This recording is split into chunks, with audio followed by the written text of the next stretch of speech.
Bienvenidos a Clave Geopolítica. Yo creo que en este momento cabemos eh, pues en un utilitario, porque somos cuatro, o sea, que vamos bien.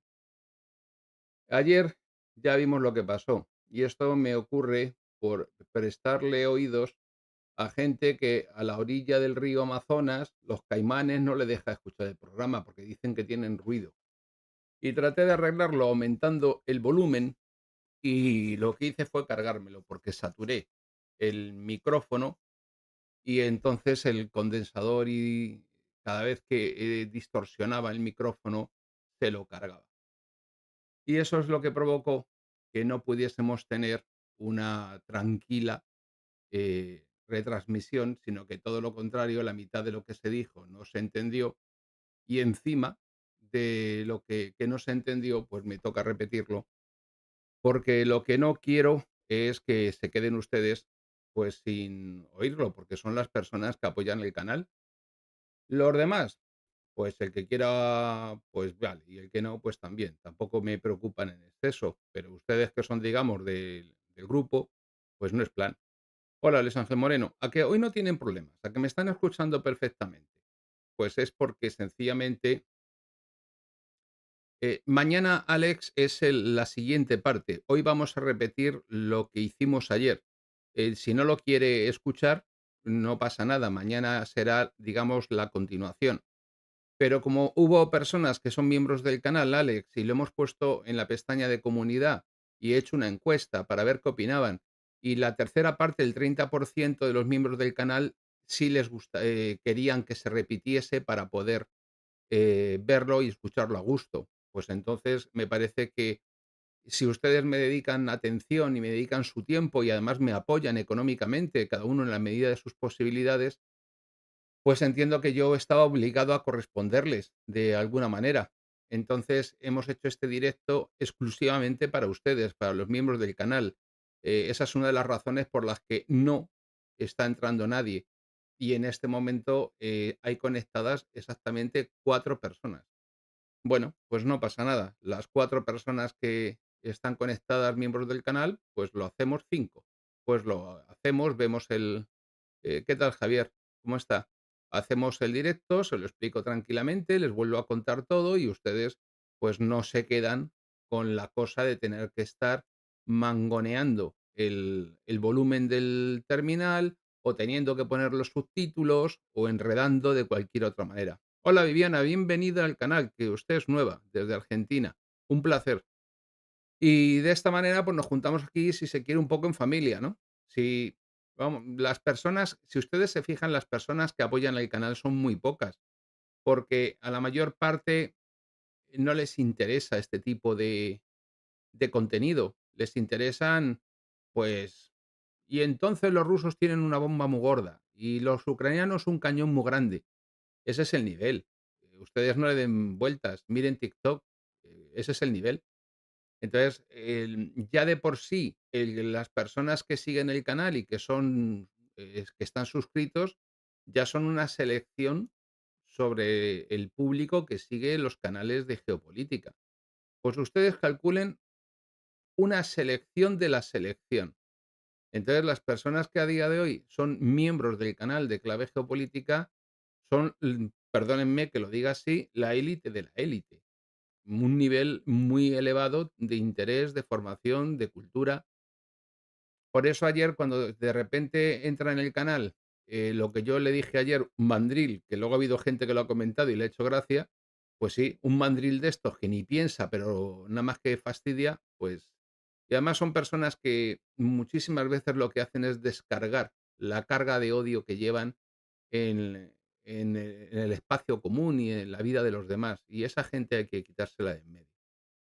Entonces vamos a esperar, pues un 2 o 3 minutos más, y si le parecen, y luego ya empezamos para que, si hay porque al ser tan restringido, porque solamente es para los miembros del canal, pues que no se quede nadie. Dígame usted, Luis Ángel, la nota del avión ruso derribado por los ucranianos. Bueno, los ucranianos están desesperados por provocar una por provocar una reacción, de ira visceral, por parte de los rusos, porque ven que esto, no tiene mucho más recorrido. Esto va a lleva un camino muy malo. Hoy uno de los todos los días recibo una cantidad de correos y de comentarios y de cosas que yo hace un mes y poco más, yo le contestaba a todo el mundo, hablaba con todo el mundo, porque eran muy pocas personas. No creo que me deje nadie sin saludar. Gerard sí, Alex ya le he saludado. Entonces, bueno, pues le podías contestar a todo el mundo y tal, pero es que ahora recibo, correos de montones de países, de personas que me preguntan cosas para que se las conteste por correo. O incluso personas que en los comentarios de un vídeo, incluso miembros del canal, que me dicen: "Mire, no he visto el vídeo en directo, pero hágame el favor, contésteme estas 5 preguntas". Y dices: "Pero vamos a ver, que yo no puedo estar atendiendo exámenes todos los días, que no me da tiempo". Bueno, en una de estas noticias, una de las personas que, lejos de preguntarme algo, al contrario, tratan de ayudarte y te envían noticias o enlaces, unas veces los conozco, otras no. Me ha enviado una acerca de que Rheinmetall, la gran compañía, una de las grandes compañías alemanas de armamento clásicas, pues, está poniendo en marcha todas las fábricas que tiene en otros países, además de Alemania, para poder hacer entrega de proyectiles de 155 a Ucrania, y que piensan que van a llegar al máximo de su producción en 2025. Y esa producción que dicen fantástica que van a alcanzar, es una producción que tan solo daría para que Ucrania mantuviese, el consumo que tiene en este momento Rusia de proyectiles de 152 en 2 meses. Esa es la expectativa. Oye, que dentro de año y pico te voy a mandar, munición para 2 meses. Ya, y de aquí a año y pico, ¿qué hago? Entonces las cosas están para ellos muy mal, y en la medida en que para ellos están muy mal, de hecho, ha habido una cosa que he hecho para ustedes y que la he tenido que borrar, porque he recibido unos comentarios y he recibido un texto de una persona que está combatiendo en el frente de Atizca, que es español, que es una persona muy religiosa, que en su momento ya estuvo combatiendo, en el Kurdistán contra Estado Islámico. Y me ha enviado fotos del frente y fotos de él en la línea de combate, y pensaba haberlas subido a la pestaña de comunidad como algo reservado, con la advertencia de que no se lo descargasen por su seguridad y la de su familia, pero se ve. Y entonces he tenido que coger y borrarlo. Borrarlo porque no podía poner a la vista de todo el mundo ese tipo de material. Y, pero bueno, es una persona que está en este momento combatiendo en Atizca. Y que tiene, creo que tiene alguna idea, junto con otros españoles que hay allí ahora mismo combatiendo en las milicias rusas de Donbass. Bueno, él tiene esa percepción también de que aquello está del lado ruso, obvio. Las milicias de Donbass no son, ucranianas. Entonces, y si uno es una persona muy religiosa, no está con los ucranianos. Esta persona es una persona muy religiosa. Aunque sí es cierto que algunos de uno de los mensajes que mandaba mensajes y mandaba un texto con relación a un compañero que estuvo en el Kurdistán que ha muerto en el lado de los ucranianos. En definitiva, ¿el accidente no tiene una retaguardia estratégica? Yo creo que el accidente es lo que es. Eh, Esta gente no valora para nada la vida de su propia gente. Lo estamos viendo en Kinki, lo hemos visto en Ativka, lo hemos visto en Bakhmut. Les importa un pito. Si han llegado al extremo de disparar por la espalda para que, a su propia tropa para que no se retirase. Entonces, lo normal y lo razonable es que hayan provocado esto, pues como lanzaron los 2 misiles a territorio polaco, o como han lanzado, en San Petersburgo otro misil, y, o sea, o como atacaron Belgorod con munición, con bombas de racimo, con munición de racimo, a la población civil. Es decir, en este momento, si ellos fueran poderosos y tuviesen la posibilidad de abrumar a la fuerza rusa, no actuarían a la desesperada, que es lo que están haciendo. Entonces, el ataque contra el avión, eh, es que ha sido un accidente. Y fíjense de qué manera la prensa, en España no sabe, por ejemplo, de qué manera tratarlo para poder, presentarlo como algo neutro o malo para los rusos. Bueno, ¿qué le voy a decir? No, nos quedan muchas cosas por ver todavía. Bueno, por lo que veo, todos ustedes me escuchan perfectamente, porque además no se me ha ocurrido sentarme aquí sin antes probarlo, ¿no? Yo creo que no es un error de comunicación. Yo creo que directamente esta gente, ha habido por ahí un espabilado, ha dicho: "Mira, un avión ruso, pim, pam, pum", y lo ha tirado abajo. Porque además era un avión de transporte con su capacidad de defensa y su velocidad es mucho más reducida, y volando sobre espacio aéreo ruso. Y ha cogido y se lo han bajado tranquilamente. Claro, el problemilla es que tenían 65 de los suyos dentro. Y gracias a que los pilotos que han muerto han sido capaces de, en ese último momento de vida que les ha quedado, desviar la trayectoria del avión para estrellarse en el suelo y no sobre la zona urbana residencial. ¿Qué le vamos a hacer? Bueno, pues yo creo que como todos ustedes ya me oyen perfectamente, no hay ningún problema, y porque esto ya lo he probado, lo he arreglado y lo he puesto como tenía que estar, a que me oyen perfectamente, esta vez sí. Perfecto, que no le he dicho nada. Buenas noches, perdónenme.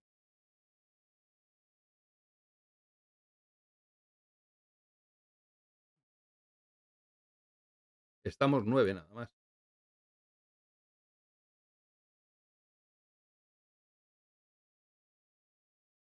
Pero me escuchan bien, ¿verdad, Luis Ángel? ¿Ve, Alex? Pues muchas gracias. Pues bueno, lamento que no lo escuchasen ayer, lo primero, y pedirles disculpas por, hacerle caso a la gente que no le tengo que hacer caso. Lo siento, y por haberles hecho perder su tiempo ayer. Entonces vamos a repetir el programa y nada más. Miren, ayer, como ya les decía ayer, el la mentalidad es muy importante a la hora de enfrentarse a una situación, sobre todo cuando esa situación tiene un contenido estratégico. Yo les hablaba y les ponía como ejemplo el ajedrez. Eh, bien, el ajedrez tiene un número de piezas que es idéntico, y la única ventaja que tienen las blancas sobre las negras es que las blancas se mueven en primer lugar. Pero salvando eso, tienen 2 torres, 2 caballos, 2 alfiles, los mismos peones, una dama, un rey, una reina. A partir de ahí, el cómo desde la mentalidad que uno tiene se proyecte en el tablero y maximice sus ventajas y desventajas y ejecute, recogiendo la herramienta después de soldar, pues, y ejecute el voy a ir cambiando para que tengan ya las imágenes, porque si me quedo aquí hablando con ustedes, mal.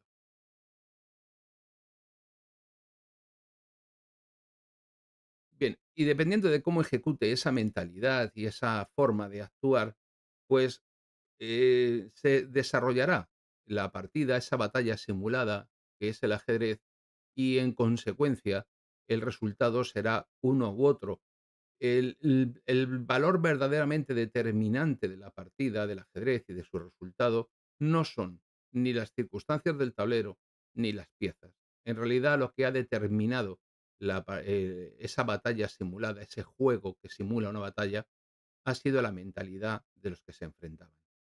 Fíjense que incluso el ajedrez ha tenido un valor simbólico muy importante, porque eh, recuerden cuando en la época de la Guerra Fría, el ajedrez se proyectaba en todos los medios de comunicación, en el cine, en los noticiarios, en la radio, en los periódicos.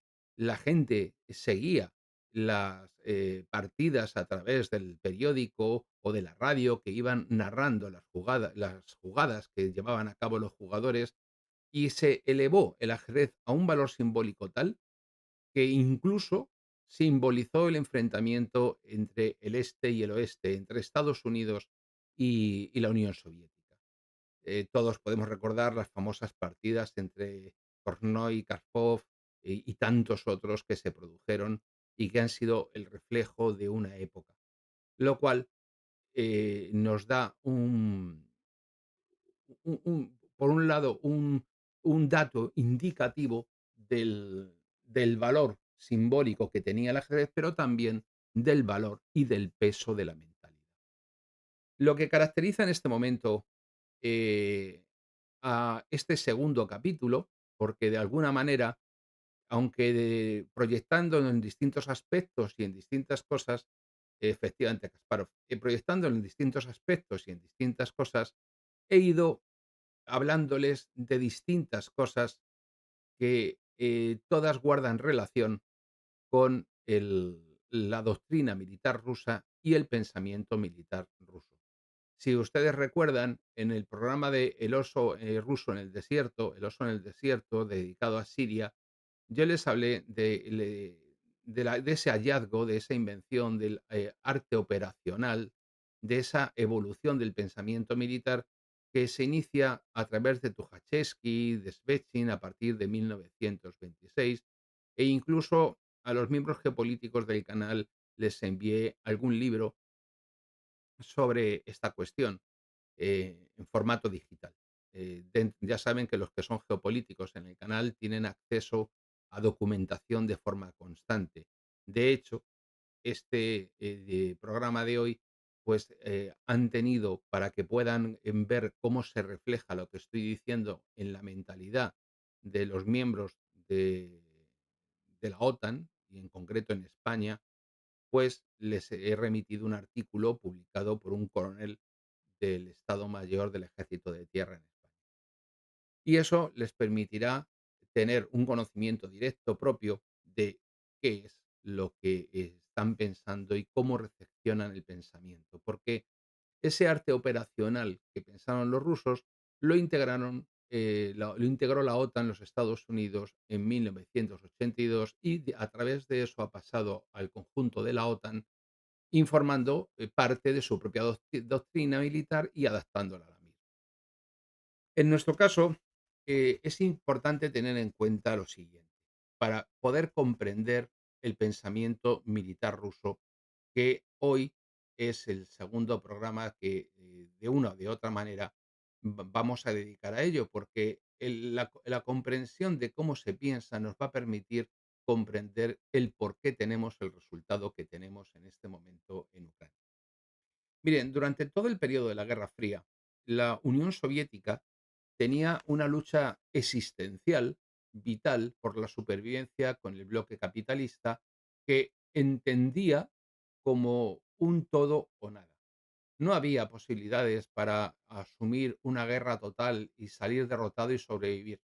Por lo tanto, como era una cuestión de vital para importancia para la Unión Soviética, empezaron a desarrollar y a pensar la guerra de un modo diferente a como se hacía en Occidente, porque en Occidente, por ejemplo, toda la estrategia de la guerra nuclear se hacía normalmente a partir de corporaciones privadas como la corporación RAND.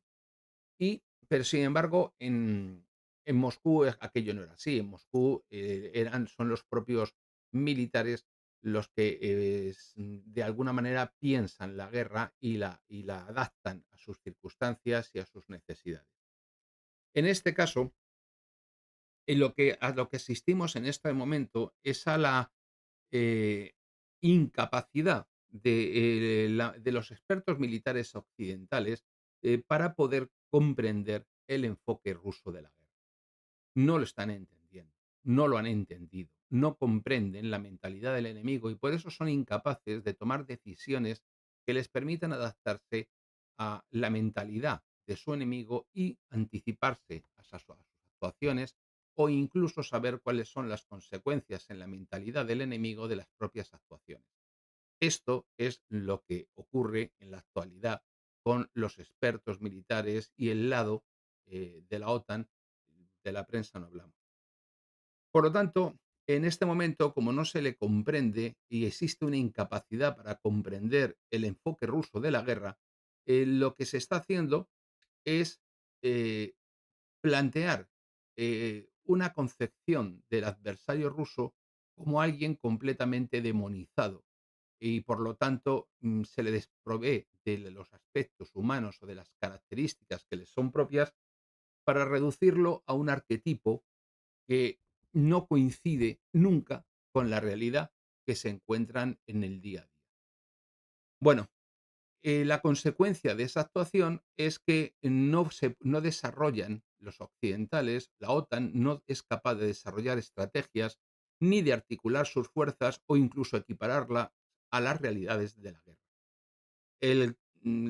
Claro, ¿qué ocurre? Que las frustraciones que experimentan tras ver el resultado de sus actos se traducen en los medios de comunicación en una narrativa que alimenta el odio, y la rusofobia que estamos experimentando, lo que hace aún más vulnerable la situación la propia OTAN y al propio bloque atlántico, porque a su incomprensión le suma la frustración y ambas resultan en su vulnerabilidad.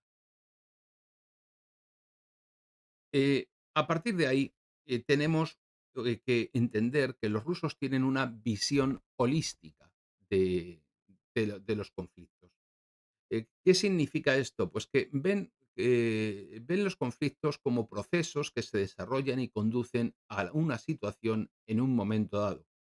Y eso explica, por ejemplo, por qué Vladimir Putin, a diferencia de los líderes occidentales, normalmente y muy frecuentemente en muchos de sus discursos recurre a explicaciones de orden histórico para enmarcar aquello que quiere decir, porque parte de esa concepción holística, es de esa concepción de la vida como proceso y no la vida como instante. Y es algo que eso cambia, es algo que en Occidente no se ha entendido y que cambia radicalmente la forma de actuar de quien piensa así respecto de quien no lo hace y no es capaz de saber de dónde viene ni anticipar qué es lo que le va a ocurrir. En este momento, digamos que este es un concepto que busca explicar las razones de cómo surgió la crisis, y por lo tanto podría decirse que si uno conoce las razones que nos han llevado a una situación, está en situación de poder, de una o de otra manera, enfrentarse a ella y resolverla. Pero claro, porque como tienes un diagnóstico correcto, puedes buscar una terapia adecuada para conseguir alcanzar el resultado que pretendes o, en su defecto, el mejor resultado posible. Claro, la razón por la que los rusos son mejores que Occidente en Ucrania en este momento es que, insisto, ellos han entendido el conflicto de Ucrania como un proceso dilatado en el tiempo. Y de esa manera, si la OTAN, por ejemplo, sitúa el inicio del conflicto el 24 de febrero de 2022, mientras y el inicio del conflicto palestino el 7 de octubre, haciendo abstracción de lo que ha ocurrido con anterioridad. Claro, ¿qué es lo que hacen? Tratan de ignorar los contextos que los molestan y de esa manera, en realidad, se enfrentan a conflictos y libran conflictos que no entienden. Y la pregunta que debemos hacernos es cuáles son los principios del arte militar de las fuerzas soviéticas que han heredado en este momento las fuerzas de la Federación Rusa. Voy a enumerarlos con una breve explicación de los mismos porque creo que será de utilidad. El primero es la disposición para llevar a cabo las misiones asignadas. El segundo sería la concentración de esfuerzos para resolver una misión específica. El tercero, y importante también, es la sorpresa, que resulta poco convencional, pero que siempre es deseable, de la acción militar o de otro tipo que frente al adversario en el contexto del conflicto. Insisto en que los rusos ven el conflicto como una realidad poliédrica, dotada de muchas caras y por lo tanto no solamente, y esto va a tener mucha importancia en el concepto que voy a explicar después, es no solamente como un hecho aislado.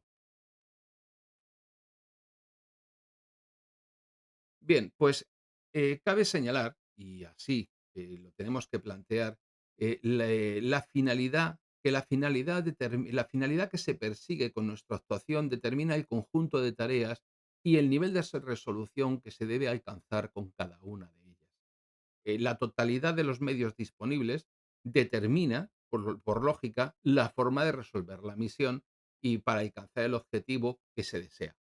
Es decir, ahí, en este punto exacto es donde tenemos que entrar a valorar la cuestión que hablaré más tarde de la correlación de fuerzas, un concepto esencial. Por un lado, la comprensión del conflicto como proceso. Por otro lado, la correcta evaluación de las circunstancias. Bueno, pues después de este tendríamos la coherencia en el liderazgo. Es decir, el mando tiene que ser coherente y además tiene que estar dotado de la capacidad para mantener su unidad. Uno de los grandes males que estamos viendo que ocurre en este momento en Kiev es la falta de unidad en el mando. Hay una división entre el mando político y el mando militar y al mismo tiempo y además hay también una división dentro del propio mando militar entre los partidarios del mando político y los leales al mando militar. Y eso lo estamos viendo con distintos generales subordinados a Zaluzny y la relación que tiene Zaluzny con Kerensky y, perdón, con Zelensky y los militares con Zelensky a su vez, que son opositores a Zelensky y que yo estoy convencido que si lo son muchas veces es por ambición de quítate tú para ponerme yo y desplazar al jefe consiguiendo escalar así posiciones dentro de la jerarquía. Bueno, pues aparte de esta coherencia del liderazgo, también tenemos que hablar de la economía de fuerzas, recursos, tiempo y espacio. Cuatro elementos, repito, fuerzas, recursos, tiempo y espacio, que deben ser combinados y economizados y administrados de conformidad con los eh, objetivos estratégicos, las circunstancias tácticas y operativas que en cada momento se puedan producir. Y luego una cosa fundamental, y que es el apoyo y la restauración de la capacidad de combate de las unidades. Si no se realiza esa labor de restauración, y fíjense que la palabra tiene su importancia, porque no se trata de coger una unidad y rellenarla de gente y donde antes estaba una unidad de gente bien adiestrada con experiencia de combate, sustituirla por civiles armados de uniforme, que eso es lo que está haciendo Ucrania en este momento, cuando las unidades que fueron Brigada 47, entrenada por la OTAN, con un volumen de bajas en el sector de Robotine brutal. La desplazan otra vez para continuar la ofensiva absurda en el sector de Bakhmut-Artyomovsk. Consecuencia, la unidad completamente destruida en su capacidad de combate, puesto que han tenido un 70% de pérdidas. Y aunque ahora quieran reponerla con un personal sin formación, esa unidad ha cambiado, ya no es la que era. Por lo tanto, hay que restaurar la fuerza de combate de la unidad, no solamente rellenarla con lo primero que pilla. Y esa capacidad de combate de esa unidad es importante mantener un apoyo a la misma. Y en este momento lo que estamos viendo en Ucrania es que las unidades carecen de apoyo artillero, carecen de apoyo logístico, no se sienten bien dirigidas y está teniendo consecuencias dramáticas, sobre todo porque esas circunstancias se pagan en vida de personas, ¿no? Con vidas de personas. Y por último, es algo fundamental mantener la libertad de maniobra. Cuando tú no puedes decidir qué hacer ni dónde hacerlo y además no puedes imponer al enemigo el campo de batalla, sino que a ti te imponen el campo de batalla y solamente puedes hacer aquello que el enemigo sabe que vas a poder hacer y has perdido la libertad tanto para maniobrar dentro del frente a nivel operativo como para decidir a nivel estratégico qué hacer, pues, ya no tienes, ya no es la guerra deja de ser el choque de 2 voluntades que contradictorias. Ya sencillamente, estás en franca retirada y, por qué no decirlo así, perdiendo. Si se dan cuenta estos principios, cuando los aplicamos como yo lo estoy haciendo al hecho de, Ucrania, pues, mm, tienen un peso, muy importante y además coinciden con la realidad. Yo me quiero imaginar que me están escuchando bien y que todos siguen ahí y que no se ha ido nadie, pero bueno, espero que sea así. ¿Hay vida al otro lado o no?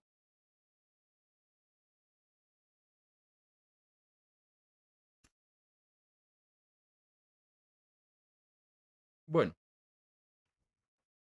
pues cabe señalar que estos principios se aplican como un sistema de pensamiento tanto a las actividades de carácter operativo. Recuerden los 3 niveles: estratégico, operativo, y táctico, como a los, aspectos dentro de esa concepción global, holística del conflicto, a los aspectos que no tienen un carácter meramente militar. Y eso es algo fundamental, entender que estamos ante fenómenos globales, ante una visión global, ante una visión, si se quiere, eh, que abarca el conjunto de todas las realidades del conflicto. De ahí que si hacemos un análisis, intelectualmente honrado de lo que está ocurriendo en Ucrania, si veremos que si Ucrania hubiese sacado las conclusiones que se derivan de la aplicación de estos principios, su situación en este momento no sería esta. Vamos a poner ejemplos. ¿De qué ha servido cruzar con unidades de infantería de marina el río Dnieper en el sector de Gerson, si no había ni posibilidades de apoyo, ni capacidad de penetración, ni, una vez cruzado el río, libertad para maniobrar en la orilla oriental? Se han sacrificado vidas y personas de un modo completamente innecesario, lamentable. Vayamos más allá. ¿Qué sentido ha tenido, por ejemplo, la ofensiva para recuperar Bakhmut? ¿Tenía un valor distinto al político? Y muchas veces lo que están haciendo es subordinar las actuaciones de tipo estrictamente militar a circunstancias coyunturales, políticas y no estructurales. Es decir, no a circunstancias estratégicas. Y los errores de Ucrania se están pagando con vidas humanas de personas ucranianas. Esto es un disparate.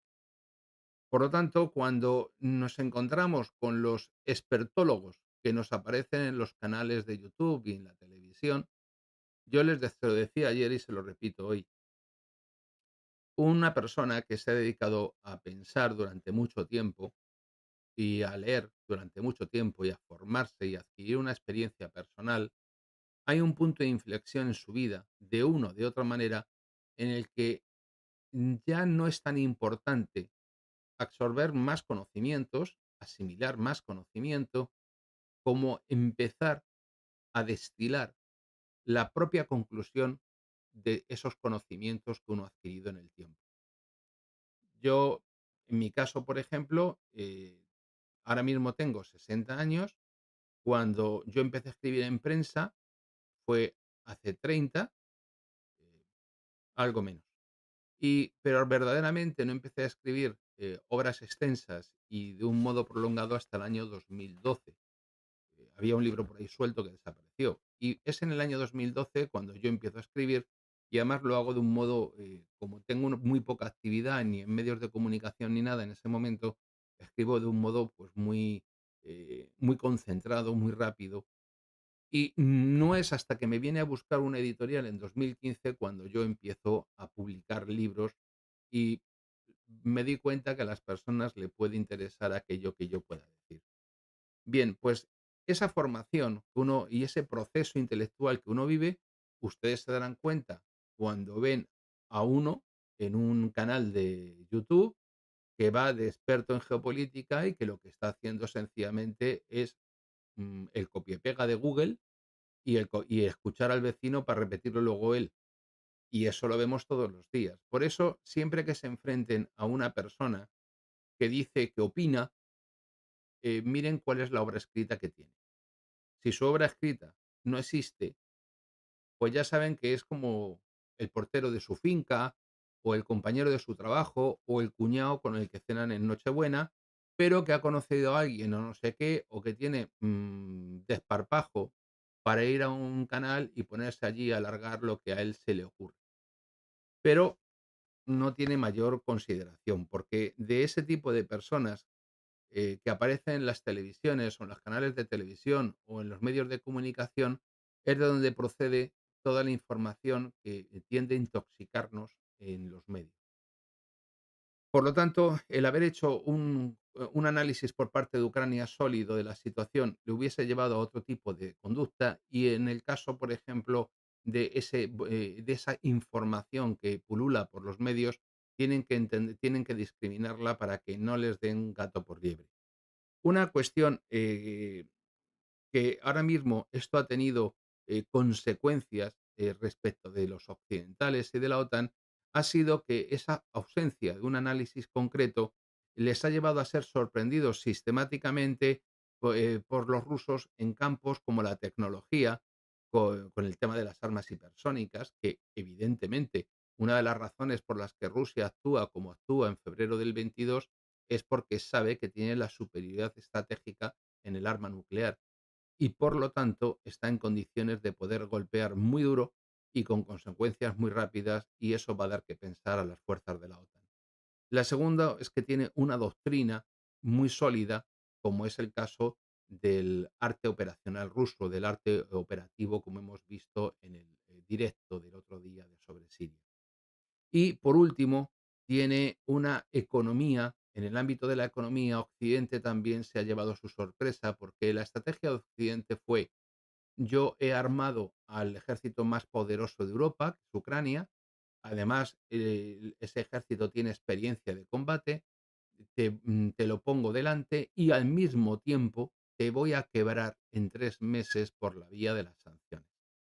Bueno, para que las sanciones hubiesen tenido éxito, hubiesen tenido que darse otra serie de circunstancias que vamos a ver después. Pero lo importante es que toda esta situación, esos prejuicios que por su falta de análisis y de comprensión de la mentalidad rusa ha tenido la OTAN, los rusos no se han molestado en ningún momento en construir una narrativa que contrarreste la narrativa occidental. Todo lo contrario, se han dado cuenta que el que se les piense inútiles, incompetentes, corruptos, débiles, desorganizados, carentes de estructura logística, de capacidad de apoyo, les favorecía porque estaban siendo subestimados.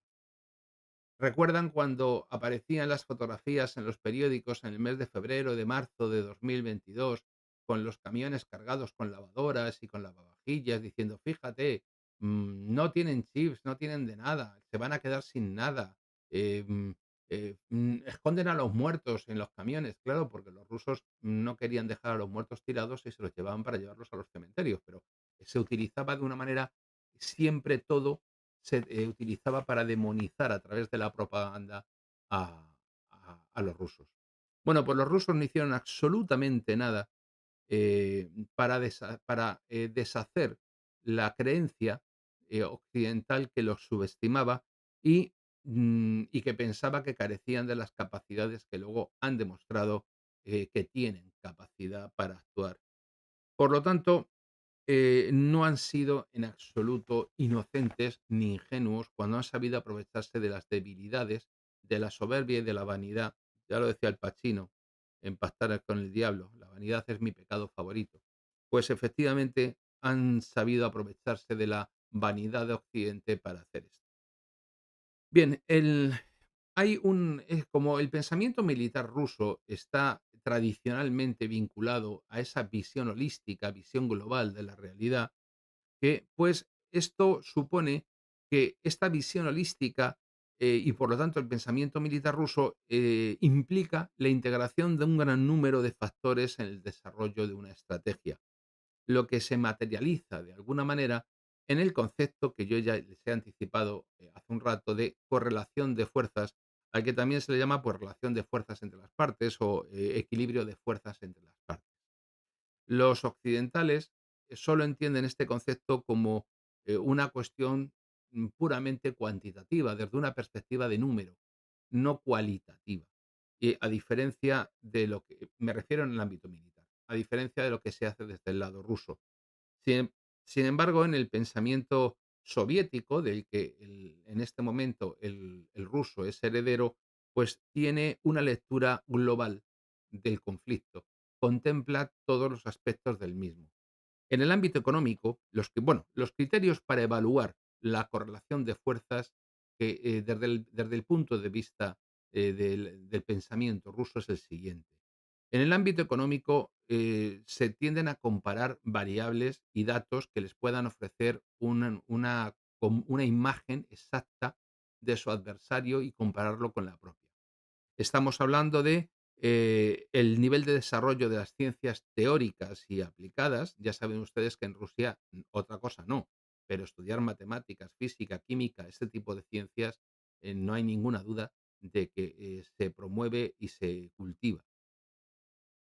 Y luego tenemos, por ejemplo, también los recursos y el grado de calificación de la fuerza laboral, el número de especialistas, el Producto Nacional Bruto per cápita, no se dedican a falsificarlo como hacen en Estados Unidos, la productividad laboral, la dinámica del crecimiento económico, el nivel de producción industrial, particularmente en los sectores, lógicamente, de alta tecnología, y la infraestructura técnica de las herramientas de producción, porque todo esto ofrece una imagen económica, pero no solamente examinan estos temas, también examinan un punto muy vulnerable en Occidente, que es la cuestión financiera y de la deuda.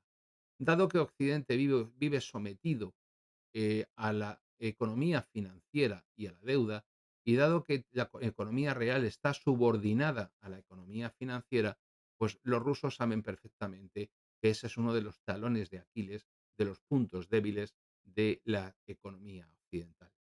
En el ámbito militar, los factores comparados son, pues primero la cantidad y la calidad del armamento, la potencia de fuego de las Fuerzas Armadas, las cualidades combativas y morales de los soldados, los métodos de pensamiento estratégico, operativo y táctico, el carácter de la doctrina militar que se maneja, el nivel de formación del personal y la organización de las tropas y su experiencia de combate. Si ustedes piensan todas estas cuestiones, verán que esa forma de mirar además hay otro elemento que ayer no comenté, pero que está ahí, que es la percepción de cómo no tienen la percepción estandarizada estadística que tienen de las unidades desde el punto de vista de la OTAN. Y eso, que tienen una visión, si se quiere, más global. Una unidad puede estar completamente desmoralizada aún sin haber tenido bajas y, por ejemplo, ver reducida su fuerza de combate. Y eso es algo muy importante a tener en cuenta.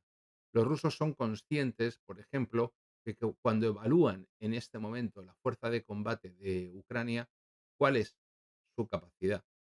En este momento, numéricamente, la fuerza de combate ucraniana es muy elevada.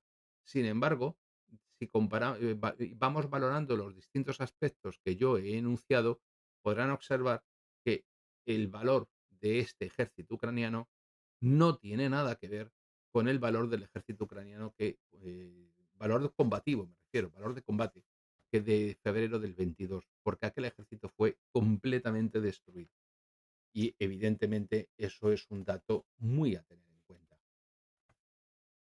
Bien, en la esfera política, los factores que entran en consideración también son varios y muy importantes, porque eso les permite, en un momento determinado, también, unido a los factores económicos y militares, tomar decisiones adaptadas a la realidad. Lo primero es cómo está organizado el Estado, cuál es en qué se fundamenta la autoridad del Estado, la organización del Estado, cuál es el proceso de toma de decisiones políticas dentro del Estado, porque no todos los Estados tienen ni el mismo proceso ni toman decisiones de la misma manera. Y también cuáles son las relaciones entre las distintas instituciones del Estado. Ahora mismo, entre los amigos, porque no somos otra cosa aquí, si estamos en este momento 15 personas que estamos haciendo esto, pues hay algunos que no son españoles, pero hay otros que sí. En este momento uno puede darse una idea, por ejemplo, la extrema debilidad que tiene España, dada la mala relación que existe entre las distintas instituciones del Estado. No hay una institución del Estado que no esté debilitada. Si piensan ustedes en la jefatura del Estado, está debilitada. Si piensan ustedes en la presidencia del gobierno, es muy débil. Si piensan ustedes en el respaldo de la clase política entre el pueblo, ni les cuento. Si piensan ustedes, las relaciones entre el Tribunal Constitucional y el Tribunal Supremo no pueden ser peores. Es decir, por donde ustedes vayan, verán que el Estado español está deshecho por dentro. Es decir, España tiene una limitadísima capacidad para responder ante una tensión externa a ese Estado. Bien, pues la capacidad de tomar decisiones operativas y el grado y carácter del apoyo popular a la política interior y exterior son determinantes. ¿Se imaginan ustedes ahora mismo que en España el Estado acordase una movilización general para enfrentar a un enemigo externo? ¿Se imaginan lo que ocurriría entre muchísimas de las personas nacionalizadas o incluso en regiones completas de España? eh, ¿Hasta qué punto podría España resistir? Si alguien hace la evaluación correcta, y por ejemplo Marruecos lo hace, sabe que la situación española es de extrema debilidad y se aprovechan de ello. Y ahí quizás esté la explicación del cambio de política que se ha tenido respecto del Sáhara. Bien, y por último, hay que evaluar otro aspecto del adversario, como es el peso que tiene en la escena internacional.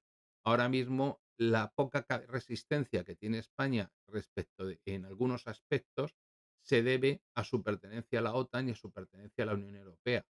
Si en este momento España saliera de esos dos esquemas, se deshacía como un azucarillo. Obvio decir que yo estoy manifiestamente en contra de cualquier separatismo en España. ¿eh? Soy militar, ya retirado, pero militar. Y por lo tanto pueden suponer y saber cuál es mi opinión sobre la posibilidad de indultar o amnistiar a separatistas, traidores, terroristas o demás. Como ya saben eso, y no voy a abundar en ello porque no es el objeto, ni están aquí para escucharme mi opinión sobre eso, ni es el objeto del audio. Piensen ustedes, por ejemplo, que cuando desde los grupos políticos que se oponen a la ley de amnistía, se está enfocando todo a ser combatida en el ámbito de la Unión Europea. ¿Qué significa eso cuando uno analiza la fortaleza de España como Estado?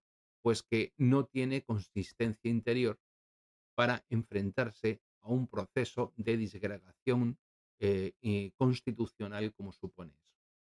Tiene que remitirse a elementos externos. Bien, pues cuando uno hace una evaluación correcta de ese conflicto, tiene que ser consciente de cuáles son las debilidades y fortalezas de ese Estado en el ámbito exterior y cuál es la capacidad que tiene para enfrentarse a uno. Por lo tanto, la posición por ejemplo, cuantitativa, en cuanto a lo que es, perdón, cualitativa respecto de las asociaciones, alianzas o grupos de pertenencia del Estado, la influencia que tiene el Estado para proyectarse sobre la masa, eso que llamamos poder blando. ¿Por qué España es culturalmente muy poderosa?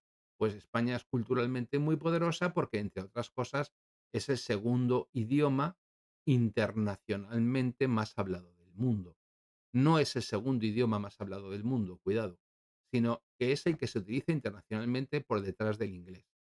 Hay muchas más personas que hablan chino, hay muchas más personas que hablan distintos lenguas o dialectos, dependiendo de la región, en India, pero a día de hoy su uso internacional por delante del alemán, por delante del francés, por delante del italiano, por delante del ruso, por delante de casi todas las principales lenguas del mundo, está el poder blando, el soft power que dicen los norteamericanos, de la cultura hispana, porque ya no es solamente española, sino también que es las características distintivas de los distintos países que hablan español y que de una de otra manera lo han hecho propio, eh, añadiéndole conceptos y palabras que, por ejemplo, en España no tienen sentido.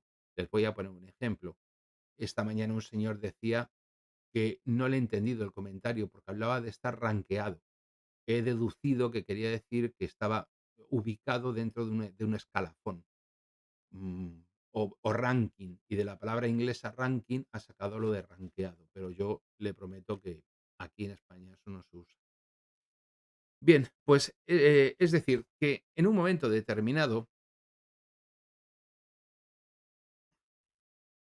la evaluación de la situación tiene en cuenta todos los elementos que inciden en la evolución del conflicto. De esta manera, para la operación militar especial, y he hecho hincapié en utilizar esta expresión, porque una cosa es que coloquialmente podamos hablar de la guerra de Ucrania y otra cosa es que lo hagamos en el contexto en el que estamos hablando, que nos exige, por lo que razones que luego expondré, ser muy rigurosos y muy precisos con lo que estamos diciendo. Y luego se entenderá por qué incido en lo de operación militar especial y no empleo el término guerra. Eh, los rusos habían planeado apoyar su esfuerzo bélico a través de la economía, sin pasar a un régimen de economía de guerra. Y esa es lo que ha permitido, a diferencia de Ucrania, que una vez iniciado el conflicto y una vez que han tenido que asumir las consecuencias de las decisiones occidentales, pudieran continuar con su vida de Estado sin que eso suponga la quiebra ni del sistema fiscal, ni del sistema administrativo, ni del sistema social. ¿Eh?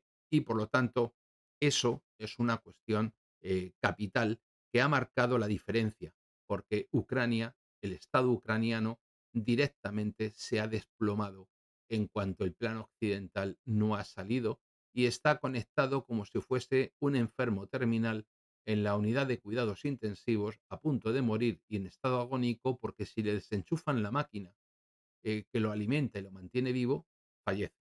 Y si nos damos cuenta, la máquina que lo mantiene vivo son las ayudas que tanto desde Estados Unidos como desde Europa, Estados Unidos más de carácter material militar y Europa más de carácter financiero, se han ido remitiendo a Ucrania. Pero obviamente Ucrania en este momento está en una situación casi de muerte clínica, de muerte cerebral. Si le desenchufamos, lo enterramos mañana. Veremos qué les pasa, ¿no? Bien, pues los 2 efectos las aquí es donde entra la cuestión de las sanciones, porque esa evaluación de que se hizo, del enemigo y de la situación también propia de cara a enfrentar el conflicto en su aspecto económico, fue lo que hizo que Rusia pudiese prepararse para las sanciones y superarlas, e incluso no solamente ya con éxito, sino también con crecimiento y sin que sufrir más allá de lo necesario. Bien, las sanciones aplicadas a Rusia en 2014 tuvieron un doble efecto positivo para Rusia. El primero fue la comprensión de que no era solo un problema de corto plazo, esto va a pasar ahora, 2014, en 2015 está resuelto, sino que existía un daño que iban a sufrir en el corto plazo, pero que se presentaba a sí mismo también como una oportunidad en el medio y en el largo plazo, porque les iba a permitir buscar situaciones alternativas sin llegar a situaciones extremas de sufrimiento económico como les hubiese pasado de no estar adaptados a las mismas. Por lo tanto, los rusos tuvieron el primero, les llevó a producir los bienes y servicios que antes preferían comprar en el extranjero. Ganaron en autosuficiencia y ganaron en autoabastecimiento. Y el segundo efecto fue tener un dato, una información, y es que Occidente no iba a dudar en utilizar la economía como arma para conseguir sus objetivos como luego la realidad ha constatado que efectivamente ha sido así. Y por lo tanto, por razones de soberanía nacional, tenían que prepararse de cara a sanciones de mayor alcance que afectarían a la economía del país. ¿Se imaginan ustedes un país que esté dolarizado? ¿Qué capacidad tiene de resistir a un enemigo externo?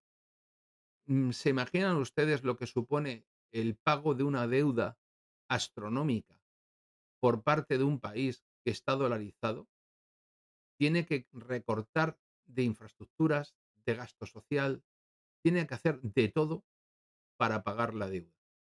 y eso significa que no hay ningún país que aplique recetas, esta es una receta típicamente neoliberal, que aplique esta receta, que no inflija a su población un sufrimiento extremo. Yo lo lamento y lo digo en este caso por Argentina, porque los argentinos en este momento todavía siguen apoyando mayoritariamente a un presidente que acaban de elegir que les va a causar un dolor como no han conocido nunca. Y eso al tiempo.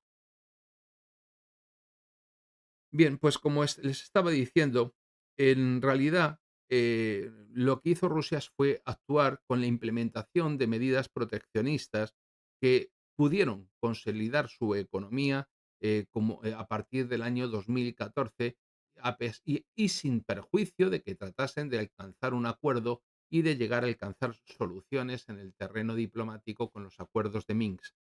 Pero aquello no tuvo lugar, pero, cuando no se han alcanzado esos acuerdos y se han visto en otra situación, las medidas que habían tomado ya eran efectivas y, por lo tanto, no habían perdido su tiempo. El ejemplo bueno, pues ha sido, uno de los mejores ejemplos, de evaluación de un proceso, esta cuestión de la preparación económica de Rusia de cara al conflicto. Bueno, ¿cómo podrían haber sido las sanciones para que efectivamente hubiesen tenido un resultado? En primer lugar, tenían que haberse aplicado de forma drástica y brutal desde el primer momento y además tenían que haber sido realizadas por todo el mundo. Es decir, tenían que haber alcanzado el aislamiento real y efectivo de Rusia, cosa que nunca ha ocurrido ni han conseguido. A partir de ahí, pues todos hemos visto lo que ha pasado. Cuantas más sanciones se le han aplicado a Rusia, más ha ido ganando Rusia en autoabastecimiento, en autodeterminación y también en autarquía, ¿por qué no decirlo así? De bastarse a sí misma. Que les han cortado la exportación con los superpetroleros de crudo. Ellos han buscado los superpetroleros y han buscado los seguros, que les tenían cogidos los seguros en el lado occidental. Eh, Sucesivamente se han ido sobreponiendo a todas y cada una de las situaciones a las que han sido sometidos. Y ese es el mejor ejemplo del proceso de evaluación correcto y de tener una respuesta correcta a una realidad. Bien, la inclusión de la correlación de fuerzas, como estamos diciendo, en el proceso de toma de decisiones es, por lo tanto, una diferencia fundamental eh, entre la OTAN y Occidente y Rusia. ¿Por qué? Porque en Occidente los procesos de toma de decisión están sometidos a la construcción de unas narrativas para los medios de comunicación, una política de comunicación en el que se fabrican realidades inexistentes. ¿Y el resultado cuál es? Que terminan creyéndose sus propias, no voy a decir mentiras, solamente voy a decir sus propios errores de juicio y en consecuencia no son capaces de adaptarse ni de responder a las realidades que tienen delante. Y esa es una de las principales diferencias también, aparte de las que hemos visto, que ha llevado a la situación que tenemos cuando nos formulamos la pregunta que ha dado lugar a este directo. Bien, es este proceso, esta visión holística y esta concepción del conflicto como proceso es lo que explica que en un momento determinado los objetivos de Rusia hayan sido limitados, porque han hecho una evaluación correcta. Rusia sabe que no puede ocupar todo el territorio ucraniano porque mientras que la correlación de fuerzas en oriente de Ucrania les es completamente favorable, porque es la población rusófona, en el occidente de Ucrania lo que se encuentran es la población ucraniana rusófoba. Y hay una diferencia fundamental.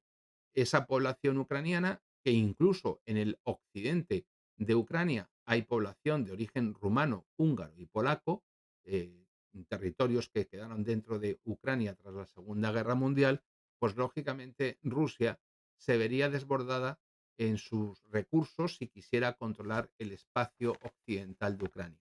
De ahí que se hayan marcado unas estrategias y unos territorios que son aquellos con los que saben que cuentan con un apoyo prácticamente absoluto. Bien, pues la correlación de fuerzas es parte, por lo tanto, de la evaluación de la situación, lo que a nivel operativo se define de la siguiente manera. Recuerdan ustedes que el resultado de comparar las características cuantitativas y cualitativas de las fuerzas y recursos de las tropas propias y del enemigo es algo esencial y que se calcula a escala operativa y táctica en toda el área de operaciones, en la dirección principal y en otras direcciones, con el fin de determinar el grado de superioridad objetiva de cada uno de los bandos enemigos. Bien, si ustedes se dan cuenta, los rusos nunca perseveran en un punto en el que no alcanzan la superioridad local para la consecución de su objetivo táctico y operacional. Es decir, los rusos no montan un Bakhmut porque saben que la ganancia que no compensa de la pérdida. Bien, la evaluación de la correlación de fuerzas se utiliza para tomar una decisión informada sobre una operación y para establecer y mantener la superioridad necesaria sobre el enemigo durante el mayor tiempo posible durante las operaciones militares. Porque, mire, a mí me decían en la escuela de operaciones especiales, yo tenía un capitán, que era un profesor, que era un capitán Aranda de nombre, que siempre nos decía lo mismo. eh, un mal plan es mejor que ninguno. Y ningún plan resiste el primer contacto con el enemigo. Pero ahí os vais a ver siempre en la necesidad de implementar y de ser capaz de reaccionar y de adaptar vuestro plan. ¿Qué significa eso? Que la realidad siempre redefine, es decir, el campo de batalla, el campo de operaciones, el escenario de operaciones siempre redefine el plan que tú tenías. Eso ha sido siempre así. Recuerdo como anécdota que nos entregaban un operativo y éramos 4 o 5 compañeros que teníamos que plantear todo el operativo, cómo se iba a ejecutar, y 2 o 3 días después lo exponíamos en la pizarra. Pues haríamos esto, haríamos lo otro, haríamos lo demás allá. Bueno, pues a aquel tipo siempre, siempre, siempre se le ocurría algo que a los demás no se nos había ocurrido. Y de repente te decía en la pizarra: "¿Y si os pasa esto, qué hacéis?". Te quedabas así, mirabas y decías: "Pues, mi capitán, haría tal o cual cosa". Y decía: "¿Lo tenías previsto?". "No, te saldrá mal". Siempre. Y no había manera humana de pensar todo lo que él pensaba. Y eso es una anécdota porque yo en aquel entonces, yo ahora tengo 60, como he dicho, pero en aquel entonces yo tenía 24 años y era soldado y joven, ¿no? Como dicen las memorias de aquel enfrentamiento en Vietnam. Bien, pues esta es la razón, esta simple definición es la razón por la que los rusos han comprometido unas fuerzas concretas inferiores a las de Ucrania en febrero del 22 o por qué se retiraron de Kiev, Kharkov y Kherson en marzo, septiembre y octubre de 2022.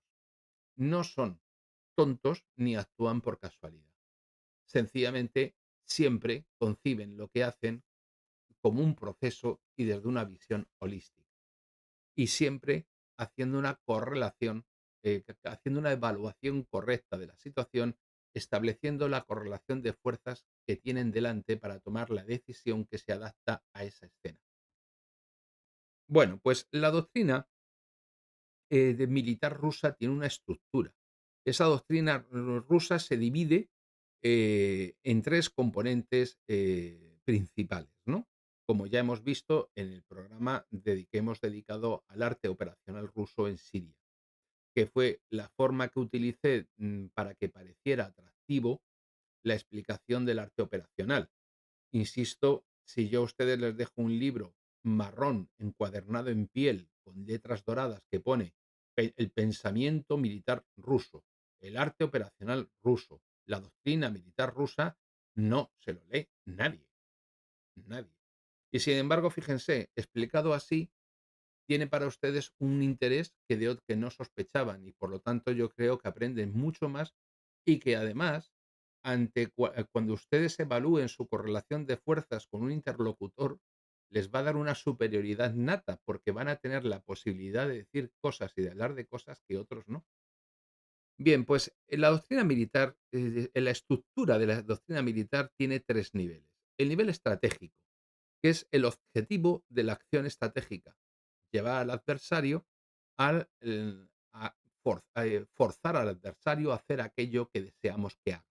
Eso es la victoria estratégica. Que queremos negociar y que acepte nuestras condiciones en determinados términos, bien, le obligamos. Que queremos, por el contrario, su destrucción absoluta, tenemos la capacidad también para obligarle.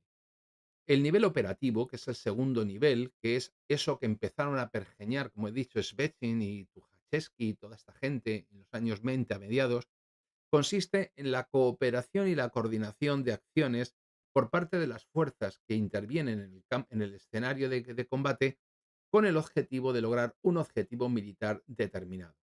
Por ejemplo, si los ucranianos hubiesen roto las líneas defensivas, la llamada línea Surovikin, que no la hizo Surovikin, que la hizo Romashov, y hubiesen conseguido tomar Tokmak, 33 kilómetros al interior del territorio ruso, pues eso hubiese sido una victoria operacional y se hubiese planteado en términos operacionales sin perjuicio de que si hubiese continuado el avance tomando Mariupol y Melitopol, pues se hubiese convertido en una victoria prácticamente estratégica. Pero son niveles distintos. Y luego está el nivel táctico, que es la ejecución de las maniobras a nivel de unidades, de pequeñas unidades, como parte integrante de la maniobra operativa. Si esas unidades ucranianas que rompen la línea de Robotini, la línea Surovikin y llegan a Tokmak, pues resulta que ahí hay un batallón que forma parte de una brigada que tiene una compañía y esa compañía tiene un despliegue concreto por pelotones, secciones y demás. Bien, ese es el nivel táctico. Y por lo tanto, son tres niveles en los que siempre tienen que plantearse el análisis de una situación: el estratégico, el operativo y el táctico. Bueno, pues cada uno de estos niveles traduce, se traduce en una determinada estructura de mando. Y eso implica eh, que, por ejemplo, el liderazgo y el espacio en el que se van a llevar las operaciones militares es el nivel estratégico, porque asegura la gestión y cuidado con lo que voy a decir, porque esto explica el por qué he hecho tanto hincapié en la cuestión de la operación militar especial como nomenclatura y denominación. Ese nivel estratégico asegura una cosa que se llama el teatro de guerra. El teatro de guerra es una entidad geográficamente vasta. El teatro de guerra ahora mismo en Ucrania alcanza desde el sur, el Mar Negro, hasta el norte, en la frontera con Rusia, con el Oblast de Belgorod y toda esa zona, ¿no? Ese es el teatro de guerra. Como el teatro de guerra sirio fue otro, o como el teatro de operaciones, ¿qué les voy a decir yo? En el Yemen, en este momento, pueda ser otro. Bien, es una entidad geográficamente vasta, grande, muy grande, con sus propias estructuras de mando y control, dentro de la cual hay una o más directrices estratégicas, direcciones.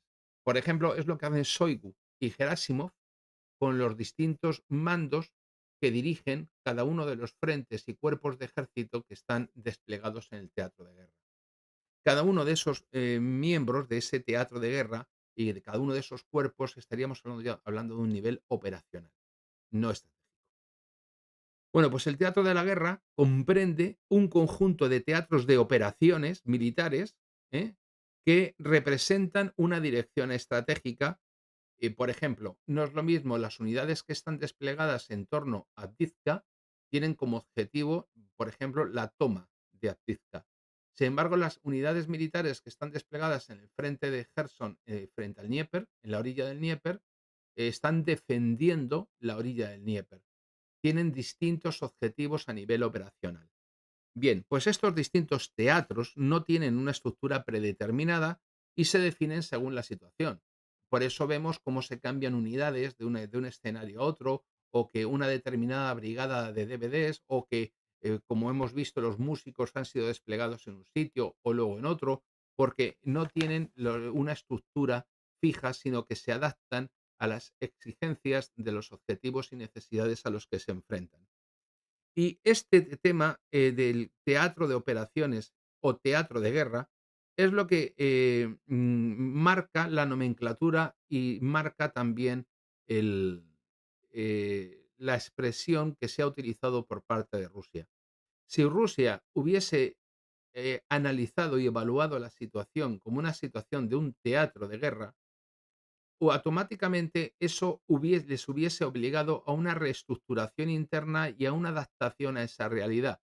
Por ejemplo, el caso de una economía de guerra o la movilización general, o, es decir, una serie de decisiones y de estructuras distintas a las que requiere una operación militar especial que no requiere la total disposición de los recursos del Estado y de la nación frente a esa respuesta. Por eso, Rusia considera un teatro de operaciones militares y no un teatro de guerra a Ucrania, lo que explica que lo llame operación militar especial y no guerra. Es decir, no es algo gratuito, no es desde Occidente se interpreta como un hecho puramente propagandístico, planteado en términos de su propia mentalidad. Ellos piensan lo que ellos hacen, que es construir narrativas para la prensa, y piensan que Rusia hace lo mismo. No es el caso. El uso de la palabra guerra, como he dicho, implicaría una estructura de conducta diferente y a la prevista por los rusos en Ucrania, y tendría implicaciones muy diferentes. Y esto lo ha reconocido el propio James Stoltenberg cuando dice la guerra comenzó en 2014 y debería haber terminado con los acuerdos de Minsk. Por lo tanto, la operación militar especial no es una nueva guerra, sino que es la continuación que de lo que comenzó en 2014, y no, como dicen los expertos occidentales en los medios de comunicación, algo que ha empezado antes de ayer por la mañana, y cuya comprensión es pues muy limitada.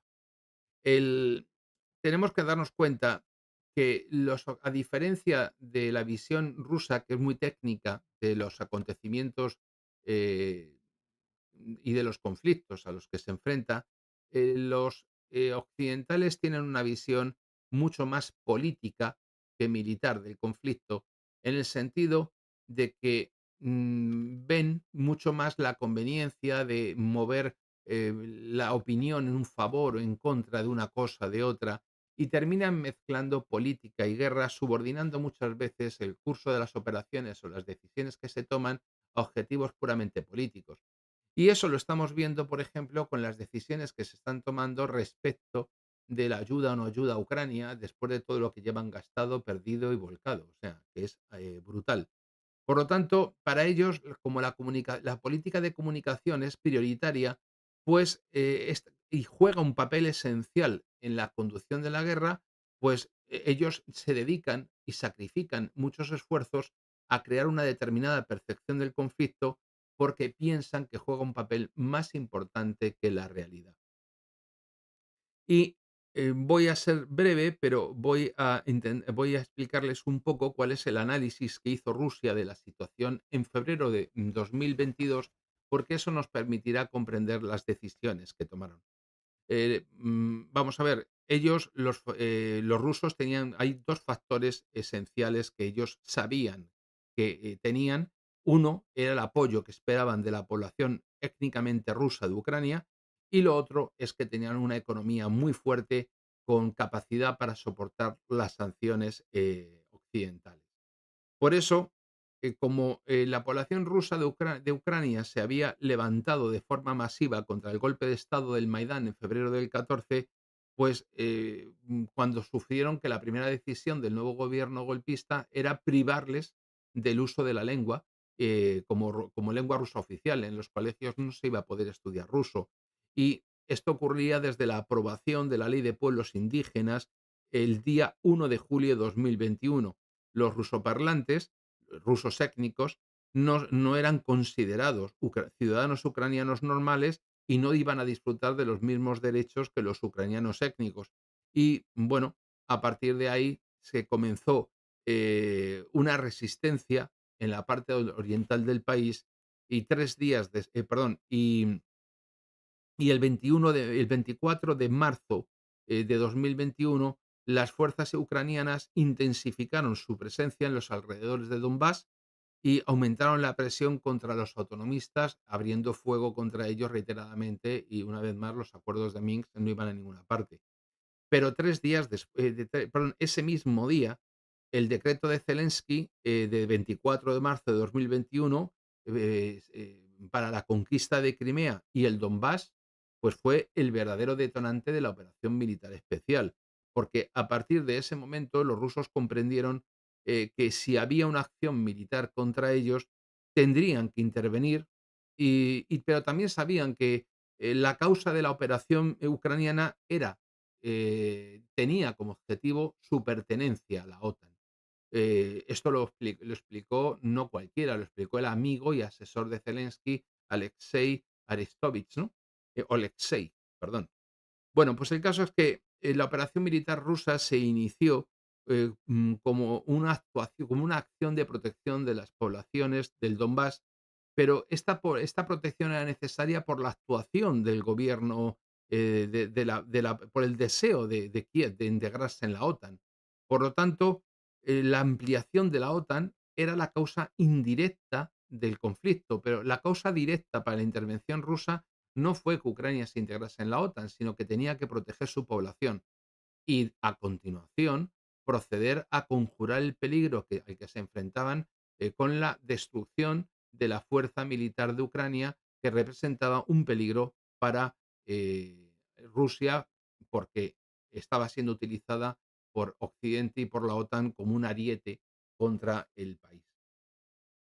Lo dicho es que en 2008 Rusia intervino en Georgia para proteger a la minoría rusa, que entonces estaba siendo bombardeada, según esto lo confirmó la embajadora suiza Heidi Tagliabiani, que estaba encargada de investigar el asunto. En 2014, bueno, y de hecho la campaña de Georgia supuso un punto de inflexión por la reforma del ejército de la Federación Rusa, que provocó a continuación, y el cambio también y la implementación de nuevos aspectos doctrinales. Y en 2014 muchas voces se alzaron en Rusia para exigir una intervención cuando el régimen golpista empezó a atacar con carros de combate a la población civil, porque fue así como ocurrió, en las 5 provincias que hasta ese momento habían sido autonomistas, ¿no? Odessa, Dniepropetrovsk, Kharkov, Luhansk y Donetsk, aplicando en ese momento una represión con miles de muertos y con muchísima gente, lo que forzó la creación de milicias y lo que forzó, la autodefensa de la gente y, por supuesto, el comienzo de la ayuda rusa, en ese momento de forma encubierta, y la anexión de Crimea, que era, de población íntegramente rusa.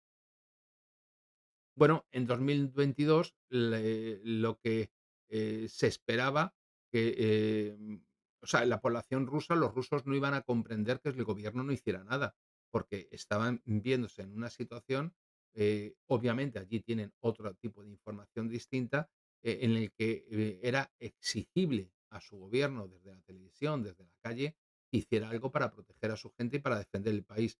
Y por lo tanto, como los rusos sabían que no tenían capacidad para lanzar una represalia económica al estilo occidental, porque Rusia no se podía permitir cerrar los gasoductos y los oleoductos, porque es de lo que vive, de la exportación de materias primas, no le quedó, bueno, se dio cuenta que sería además contraproducente, pues no le quedó más remedio que actuar como actuó, bueno, ahí fue cuando comenzó, una operación militar especial. Y este concepto, insisto, es muy, muy importante. Me he pasado medio directo sin cambiar la foto, se me ha ido la cabeza. ¿Qué le vamos a hacer? Como además las fotos no son conocidas, pues ¿para qué vamos a andar con tonterías?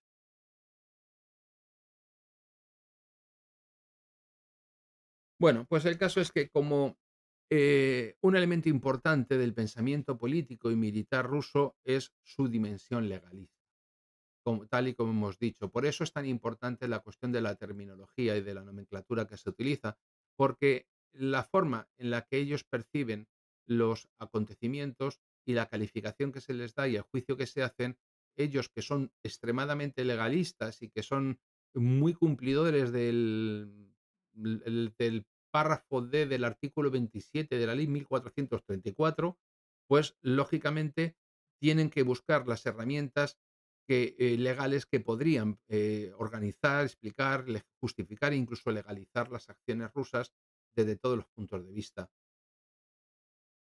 Y por último, hay que entender que en Occidente se tiende a pensar que es que Rusia actúa en contra de la ley y eso es falso. Ellos dicen es que son potencias revisionistas, no quieren vivir en un mundo con reglas. No, los rusos quieren vivir en un mundo con leyes, que es exactamente lo que no cumple el derecho internacional público occidente. Bueno, ejemplo, pues mientras que en Siria presentan la presencia rusa en Siria como un acto fuera del derecho, cuando Rusia solo intervino en Siria a raíz de una petición formal del gobierno sirio, pero lo que siempre hacen es pasar de puntillas sobre la presencia norteamericana que no ha pedido nadie y sobre todo otra cuestión más, y es que la situación de Siria era la que era como consecuencia de la financiación del Estado Islámico por parte de Estados Unidos para desequilibrar al gobierno sirio, porque ya hemos visto en el anterior programa dedicado a este arte operacional ruso y a Siria, cuáles eran, bueno, y también al que hemos dedicado con posterioridad a, al de Israel en Gaza, que lo ha visto muy poca gente, pero que explica prácticamente buena parte de la geopolítica del lugar y de las razones por la que en un momento determinado se está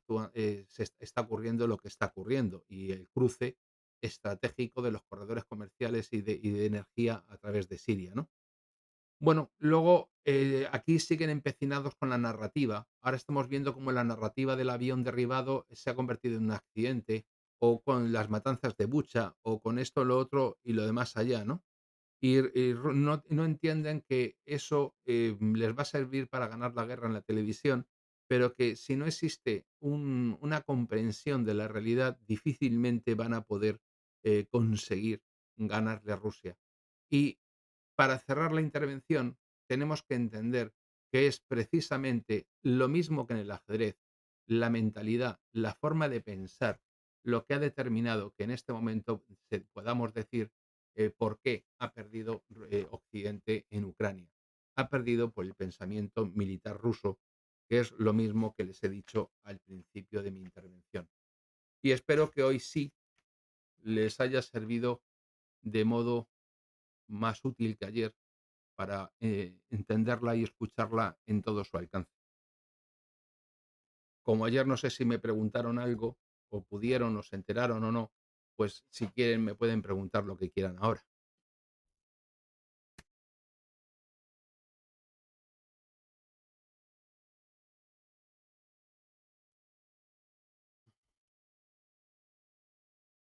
¿Hasta qué punto? Bueno, lo primero, hola a todos los que nos he saludado antes, Yolanda, Marcelo, bueno, los que no los he visto, Brutus, González, Mauricio, Viviana, creo que sí la saludé. Y bueno, me pregunta Sterling Mallory Archer, ¿hasta qué punto la OTAN cree que nos va a meter a los españoles y a Europa en general en guerra con Rusia? Pues yo creo que hasta todos, porque si se dan cuenta, están tomando todas las decisiones necesarias para... Me cabe una duda. En Alemania les quieren montar ya la guerra directamente con los rusos para entrar en guerra, porque la guerra y la guerra, porque es que Rusia va a invadir Europa en 2025, cosa que es una falsedad manifiesta. La pregunta es, ¿en este momento no estará haciendo todo esto Estados Unidos para, igual que hicieron con Vietnam, con Afganistán, hacer con Europa, que es vietnamizar el conflicto? Cuando en Vietnam les fue mal, ellos dijeron: "Mira, vamos a retirarnos, les apoyamos, les armamos, les entrenamos y que se defiendan ellos". Claro, aquello duró 2 telediarios. Cuando han llegado a Afganistán, decían: "No, al menos 2 años van a durar el gobierno afgano". 2 años. Si se descuidan los americanos, no les da tiempo ni a subirse al avión.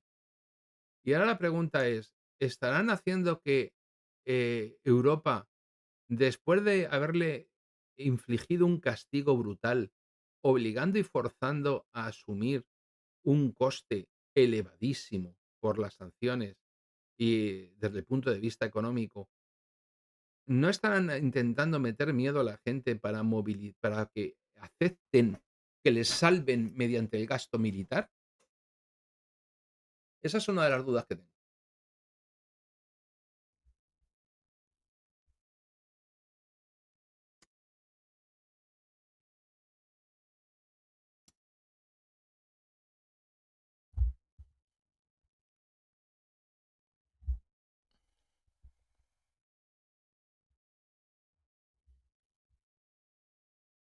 No quiero entretenerles mucho.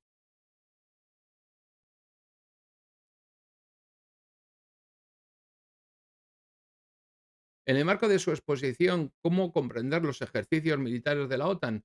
Pues tienen dos lecturas. Uno de ellos es hacia el exterior, mostrar músculo y capacidad de respuesta frente a Rusia, porque la pregunta es, nosotros sabemos que están haciendo maniobras, unas maniobras larguísimas. La pregunta es, ¿no será que están poniéndole, igual que los ucranianos ponen a fuerzas de, mm, de los psicópatas estos del servicio de espionaje detrás de las fuerzas ucranianas, ¿no será que la OTAN le está poniendo a los ucranianos las fuerzas detrás por si colapsan y se desploman, entrar en Ucrania? Y si entran en Ucrania, ¿se dan cuenta de las consecuencias que eso podría tener?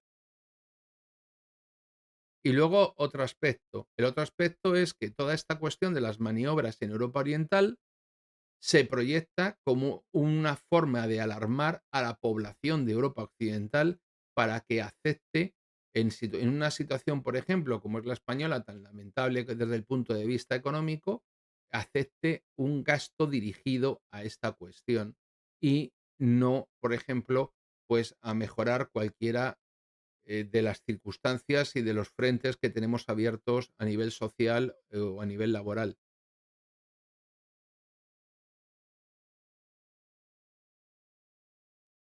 Mire, Macebateman, que no le he dicho nada, hola.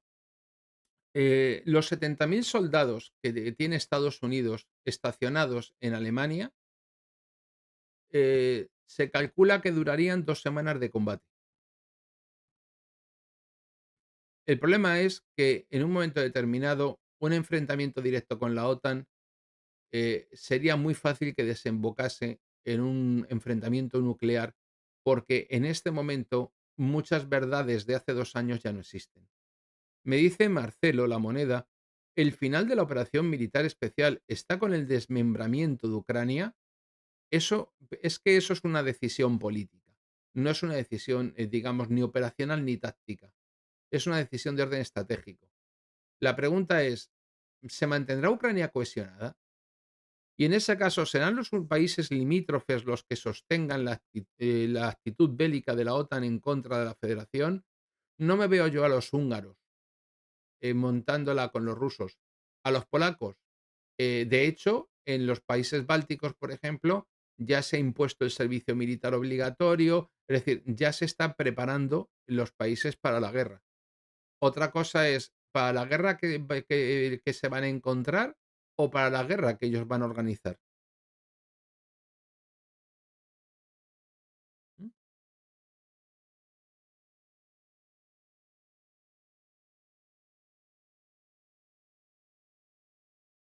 En Occidente, ni ese número de muertos. Hágame el favor, Bateman. Vaya usted a Molenbeek, en Bélgica, y movilice usted a todos los argelinos como buenos belgas que son. Coja usted a los magrebíes en Francia, o coja usted a los pakistaníes en el Reino Unido. Pero entendámoslo, en este momento la totalidad del ejército británico cabe en un campo de fútbol. Solamente tienen en este momento 12 piezas de artillería propulsada. La OTAN no tiene ejércitos, estructura, armamento convencional para enfrentarse al problema que tiene, porque Europa ha vivido como potencia ocupada, ha dicho: "Pues que me cuide papá". Y Estados Unidos, como potencia ocupada, es lo que ocupante, es lo que ha hecho. Pero ahora a lo mejor le interesa, entre otras cosas, que sea Europa, se vietnamice, se encargue de su propia defensa frente al oso ruso, para ellos retirarse a Oriente, para, junto con sus amigos ANZAC, neozelandeses y australianos, británicos, Japón, etcétera, Tailandia, enfrentarse a China, que es la otra posibilidad.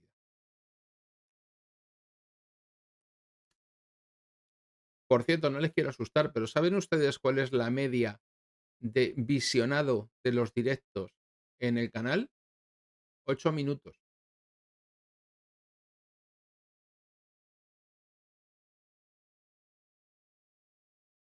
Bueno, pues lógicamente, Gabriel Fandiño, hola, que no le he saludado. Pues es lógico, es que no es lo mismo las manifestaciones o las declaraciones que puedan hacer cargos políticos aislados, que la dinámica hacia la que nos conduce todo esto de forma estructural. Bueno, los españoles llevamos varios siglos muriendo por causas estúpidas y haciendo de carne de cañón de causas que ni nos van ni nos vienen. A mí me produce verdadera vergüenza el ver cómo tenemos en este momento desplegados militares en Eslovaquia, tenemos militares desplegados en Rumanía, en Turquía, en el Báltico, y luego la gente piensa, bueno, es que no le hemos hecho nada a los rusos. Oiga, estamos poniendo fuerzas militares en las fronteras de Rusia, porque Rusia no ha venido aquí con fuerzas militares en las fronteras de España. ¿Quién está presionando a quién? ¿Qué probabilidades hay de que salgamos de la OTAN? Pues más o menos las mismas de que a usted y a mí nos toque la lotería. Yo, mire, la última vez que voté fue en el referéndum de la OTAN, en el año 86, voté que no. Y de hecho, España está incumpliendo su propia norma, porque el referéndum siempre se dijo que España nunca se integraría en la estructura militar de la OTAN. Tendríamos una pertenencia puramente política, como en el caso de Francia. No ha sido así. Eso pasó a la historia y aquí ya nadie dice nada. Y los únicos que dicen algo, pues lo estropean, por otro lado. Con lo cual,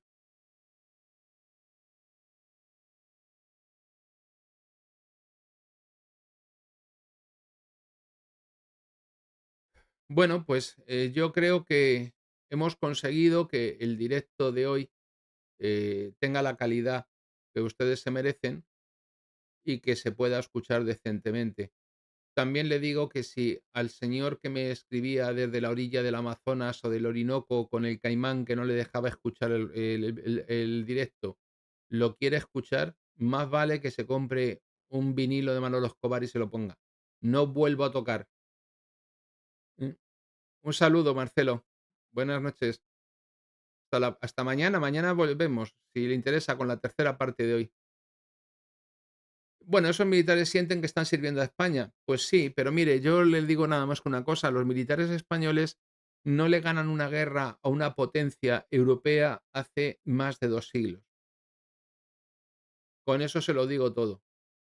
Yo no quiero ser cruel con ellos, pero muchas veces me dan que pensar, porque las guerras que han ganado en los últimos 2 siglos han sido civiles, contra parte al menos de su propio pueblo, ¿no?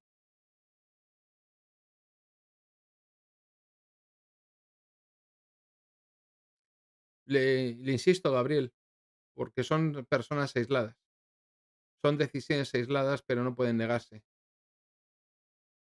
Bueno, pues Sterling, Mayor, mañana iremos a por la tercera parte, que son la cuestión de los objetivos y estrategias.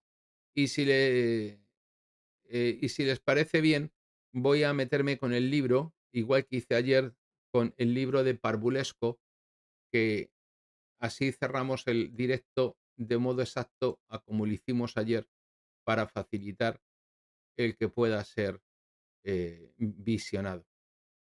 Bien, tal y como yo les decía, este es un libro que el que no lo compre, él se lo pierde.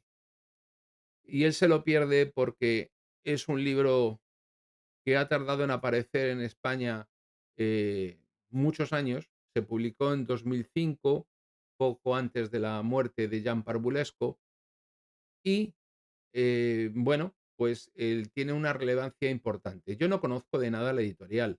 No, deduzco por el tipo de nombre, Omnia Veritas, o Veritas, Omnia Veritas, que bueno, ¿Veritas o Veritas? Bueno, ya me he quedado con la duda del latín. Bueno, el caso es que lo tienen ustedes en Amazon, lo pueden comprar con facilidad. ¿Y por qué se dice siempre que Rusia ganó la guerra de Siria? Porque la ganó, porque sigue funcionando, porque no ha cambiado el régimen y porque sigue Bashar al-Assad y porque siguen teniendo la base de Tartus y la base de Latakia. Mace Bateman, hágame el favor de ver el directo de Siria en lugar de preguntármelo ahora. Así seguro que no me lo preguntaba. Bueno, vuelvo al libro. El tema es que Parvulesco es un tipo, era un tipo realmente apasionante. Jan Burlesco nació en 1929 en Rumanía y falleció el 21 de noviembre de 2010 en París. Era un escritor y periodista nacionalizado francés que había sido discípulo del pensamiento dentro de la tradición sapiencial, de ese pensamiento hermético de René Guénon y sobre todo de Julius Evola. Él era católico, aunque era un católico atípico y heterodoxo, cercano a las ideas de la llamada nueva derecha. Algún cateto habrá que interprete lo de la nueva derecha como si fueran de derechas neoliberales sionistas, sin saber lo que significó esa escuela de pensamiento en Francia, y de alguna manera se ha dicho que era adepto de un cierto panteísmo telúrico, toma Jacques Castaña, y fue conocido porque no solamente por su faceta como ensayista, sino también como novelista y como poeta. Y bueno, porque escribió mucho en ese sentido. Y muchas veces sus mensajes se mezclaba la intuición con lo místico, por lo tanto, es un autor muy digno de ser tenido en cuenta. Lo cierto es que el hombre decidió escapar del régimen comunista en rumano después de la Segunda Guerra Mundial y consiguió llegar a Yugoslavia atravesando el Danubio a nado en julio de 1948. Y claro, pues cuando los yugoslavos se lo encontraron allí, dijeron: "Venga, para el campo de concentración". Lo metieron en un campo de concentración y de trabajos forzados en Tuzla, del que se escapó hasta y consiguió entrar clandestinamente en Austria en agosto de 1949 y llegó a París en 1950. Allí siguió cursos de filosofía y letras en la Sorbona, pero bueno, lo suyo era más la bohemia, el París bohemio de aquel momento, los vanguardistas literarios, el arte, el cine, el relacionarse con el mundo de los artistas. Eh, él mismo tenía una vocación artística muy importante. Tuvo amistad con Raymond Abelló, Mircea Eliade, el gran historiador de la religión, Jacques Bergier, Jean Denisloux, Vintila Oria, Arno Breker, el llamado Miguel Ángel del siglo XX, Dominique Degus, Henri Montaigu, Guy Dupré, Luis Paules, y son todos ellos, cada una de estas personas que he mencionado, son todas ellas, cada una de ellas una enciclopedia por sí misma. Bueno, en 1973 conoció a Michel Murle, que dirigía entonces la revista Matulú, donde Parvulesco publicó un artículo sobre el Círculo Rojo de Jean-Pierre Melville y, bueno, y varios estudios importantes, no me voy a entretener sobre ello, y frecuentó los círculos próximos a la OAS, en Organización del Ejército Secreto, que fue la organización terrorista de resistencia a cuando la independencia de Argelia. Sugerencia, vean ustedes la película La batalla de Argel, si pueden. Y a pesar de que fue De Gaulle quien se enfrentó a aquello y lo desmontó, él luego se mostró teórico de la geopolítica del gran gaullismo, porque De Gaulle fue el último el dirigente europeo del que se puede decir que tuvo una mentalidad geopolítica digna de ese nombre. A partir de ahí preconizó un eje París-Berlín-Moscú para frenar la hegemonía anglosajona, que fue un concepto defendido anteriormente por Gabriel Hanotaux y evocado por Raymond Avelio, del que, como he dicho, Parvulesco fue amigo.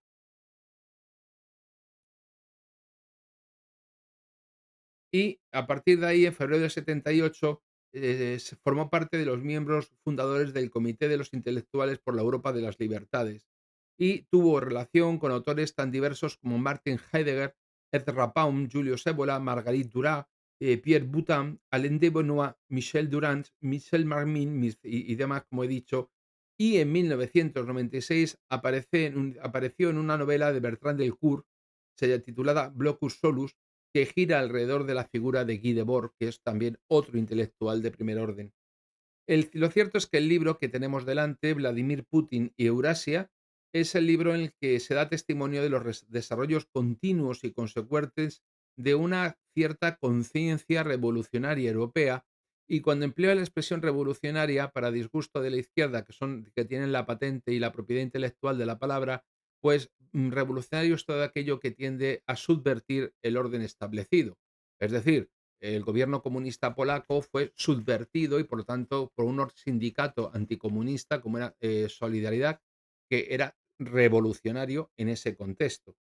Y, por lo tanto, se puede decir que efectivamente Parvulesco teoriza sobre la conciencia revolucionaria imperial en Europa, entendiendo la palabra imperial como lo que en su sentido estricto significa, que muchas veces es mal entendido desde América, que no es un sentido imperialista, sino es un sentido de unidad en la diversidad, la diversidad europea unido en una sola nación europea.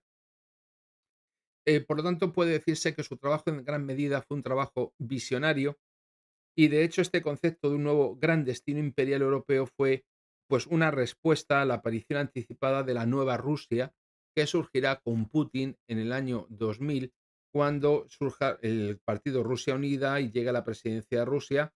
Y en ese momento, bueno, pues fue cuando Rusia reapareció en el curso de la historia actual a través de lo que para Parvulescu fue un hombre predestinado y el concepto absoluto de un hombre que encarnaba la nueva Rusia, como era Putin, y todo lo que ello significaba en relación con los inmensos cambios ya en curso por venir en la historia del mundo, en, como él dijo, atrapado en el vértigo de su propio destino final. Espero que este libro sean lo suficientemente... Eso sí, no es un libro para que lo lea cualquiera. Mm, Es un libro para personas que tienen una cierta formación intelectual y un cierto conocimiento de aquello a lo que se van a enfrentar. Si lo que van a comprárselo es como si pensasen que van a ver una explicación de tipo geopolítico o político, tal, no. Nos movemos en el terreno filosófico e ideológico y es un libro complejo. Pero ahí está y yo creo que el tenerlo en la biblioteca es una de esas joyas que para los que nos gustan los libros y las ideas es importante. ¿Alguna pregunta sobre el libro?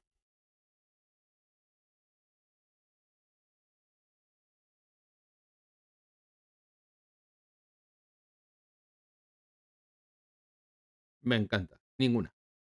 Bueno, pues entonces mañana les veo. Ha sido un placer volver a estar con todos ustedes. ¿Y cuál era el título? ¿Lo tiene ahí? Vladimir Putin y Eurasia.